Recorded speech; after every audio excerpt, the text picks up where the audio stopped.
Chapter 4 study करना है दो चरों वाले रैखिक समीकरण। अब ये होते क्या है, सबसे पहले दो चरों वाले रैखिक समीकरण का मानक रूप लिखेंगे।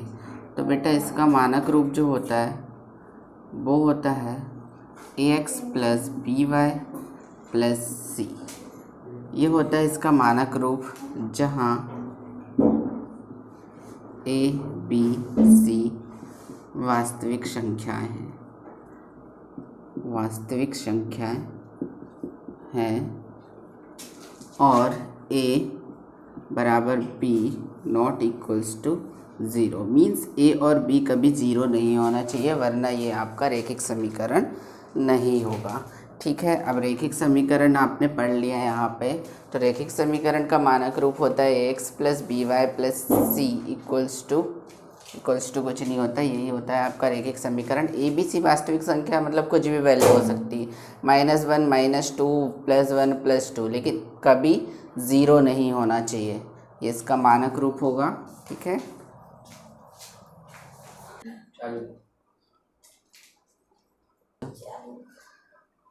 चलें 4.1 करते हैं। एक नोटबुक की कीमत एक कलम की कीमत से दोगुनी है। इस कथन को निरूपित करने के लिए दो चरों वाला एक रैखिक समीकरण लिखिए। तो दो चर राशि चाहिए बेटा, चर राशि x और y होना चाहिए। तो आपकी बुक में संकेत के रूप में दिया है और हम मानेंगे भी। माना कि नोटबुक की कीमत वो होगी आपके पास x रुपीज़, एंड एक और चीज़ बची है, कलम की कीमत वो होगी आपके पास y रुपीज़। नोटबुक की कीमत है, कलम की कीमत है। क्वेश्चन बोलता है कि प्रश्नानुसार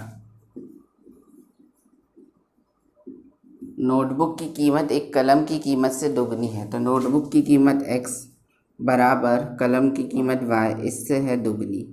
ठीक है, इसको थोड़ा और अच्छे से लिखें, x minus 2y equals to zero. ये होगा आपका रैखिक समीकरण और यही आपको बनाना है इसमें का आंसर। चलिए सेकंड क्वेश्चन, निम्नलिखित रैखिक समीकरणों को x plus B Y plus C बराबर 0 के रूप में व्यक्त कीजिए और प्रत्येक स्थिति में a b c के मान ज्ञात कीजिए। मीन्स इससे आपको कंपेयर करना है, ठीक है, और a b c की वैल्यू निकालना है। तो पहले से बराबर में 0 होता है तो 2x प्लस 3y, उसको इधर लेकर आएंगे, प्लस में है तो माइनस में 3.5 बार। ठीक है, बराबर हो जाएगा 0। अब तुलना करोगे बेटा ax plus B Y plus C बराबर 0 से तुलना करने पर, इससे तुलना करते हैं तो बेटा x का जो कोफिशिएंट है, गुणांक है, मतलब x के सामने 2 लिखा है तो a बराबर 2, y के सामने 3 है तो b बराबर 3, एंड c पूरा होता है, कांस्टेंट होता है c, मीन्स अचर राशि। तो जो पूरी अचर राशि है, और माइनस साइन है क्योंकि समीकरण आपका प्लस वाला है तो माइनस लगाएं। यही आपको फाइंड करना था, ये इस क्वेश्चन का आंसर। फिर बात करें इसकी, तो ये जमा जमाया है तो ax plus B Y plus C बराबर 0 से तुलना करने पर। अब इससे तुलना करोगे बेटा तो यहाँ x का कोफिशिएंट नज़र नहीं आ रहा, लेकिन वो है 1, तो a बराबर 1, b बराबर माइनस, और ऊपर आएगा 1, नीचे 5 लिखा हुआ है तो -1/5, एंड c बराबर -10। ये होगा इसका आंसर। फिर बात करें इसे तरीके से जमा लेते हैं। 2x प्लस 3y माइनस 6 बराबर 0, ax plus B Y plus C बराबर 0 से क्या करेंगे, तुलना करने पर। अब इससे आप तुलना करेंगे तो a का कोफिशिएंट इस बार है -2, b हो जाएगा 3, एंड c बराबर हो जाएगा -6। ये होगा इसका आंसर। फिर बात करें इस क्वेश्चन की, तो x माइनस प्लस में है तो -3y इक्वल्स टू 0। यहाँ तुलना करेंगे ax plus B Y plus C बराबर 0 से तुलना करने पर। तो यहाँ a के सामने x का कोफिशिएंट होगा 1, बी वाई के लिए होगा -3 और सी वाली टर्म नहीं है तो वो होगा बेटा 0। ये होगा इस क्वेश्चन के लिए आंसर।